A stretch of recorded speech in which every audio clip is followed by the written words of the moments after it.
حضرت علی رضی اللہ تعالیٰ عنہ کے خدمت میں ایک شخص آیا اور دست ادب کو جوڑ کے عرض کرنے لگا، یا علی، میں کسی کو پسند کرتا ہوں اور اب ان سے نکاح کرنا چاہتا ہوں۔ یا علی، لیکن ایک سوال میرے دل میں ہے کہ کیا یہ میرے لیے وفادار بیوی ثابت ہوگی یا نہیں؟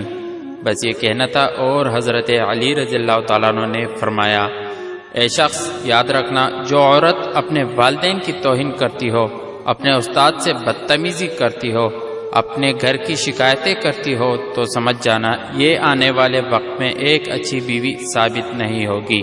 عورت کو عورت اس لیے کہا جاتا ہے کیونکہ اس کے وجود میں چھپانا ہے۔ جو عورت اپنے گھر کے کسی غیر کے آگے بیاں کرے تو سمجھ جانا وہ آنے والے وقت میں تمہارے عیب بھی کسی کے آگے بیاں کرے گی۔ وہ کہنے لگا، یا علی، کوئی ایسا عمل یا ایسی دعا جس سے انسان اور بھی واضح ہو جائے؟ تو آپ نے فرمایا، اے شخص، اس زمین پہ سب سے بدترین عمل جھوٹ ہے، جو تمام گناہوں کی جڑ ہے۔ یاد رکھنا، جس عورت کی فطرت میں جھوٹ ہو، فریب ہو، دھوکہ ہو، وہ کبھی بھی کسی کے ساتھ وفا نہیں کر سکتی۔